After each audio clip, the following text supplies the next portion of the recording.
এই যে মায়া মাছ, এই সামুদ্রিক মায়া মাছ কী করে ঝাল করব তার ভিডিওটা একটু আপনাদের দেখাচ্ছি, শেয়ার করছি।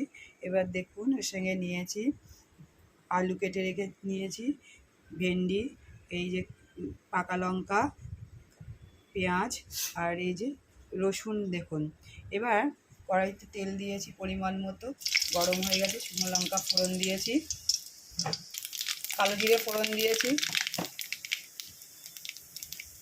রসুনটা দিয়ে দিলাম,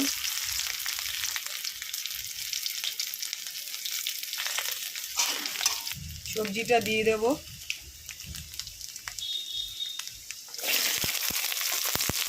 কাঁচা লঙ্কা আছে, ভেন্ডি আছে, পেঁয়াজ আছে, আলু আছে।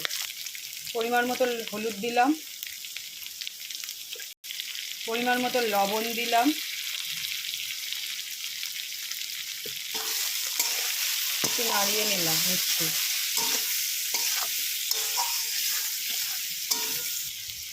জিরের গুঁড়ো দিলাম, বাড়িতে তৈরি করে রাখা জিরের গুঁড়ো। এবার জল দিয়ে দেব,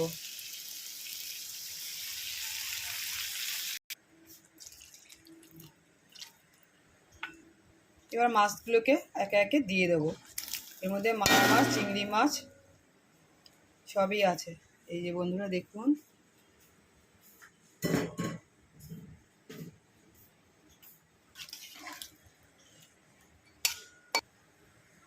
এবার ঢেকে দেব।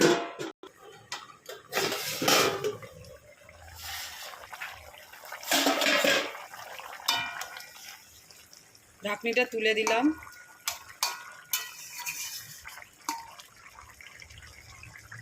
আলু গলেছে কিনা দেখছি, একটু হয়ে এসছে। নামানোর আগে একটু কাঁচা তেল দিলাম, যা টেস্ট আরও বাড়িয়ে দেয়।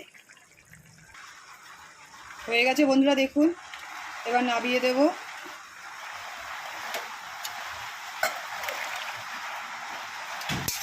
কালারটা তো দারুণ এসছে, গন্ধ খুব ভালো বেরিয়েছে। এই দিয়েই খাওয়া হয়ে যাবে।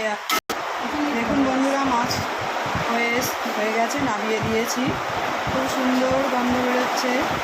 ভিডিওটি যদি ভালো লেগে থাকে লাইক, শেয়ার, কমেন্টস করবেন। নতুন বন্ধুরা সাবস্ক্রাইব করবেন।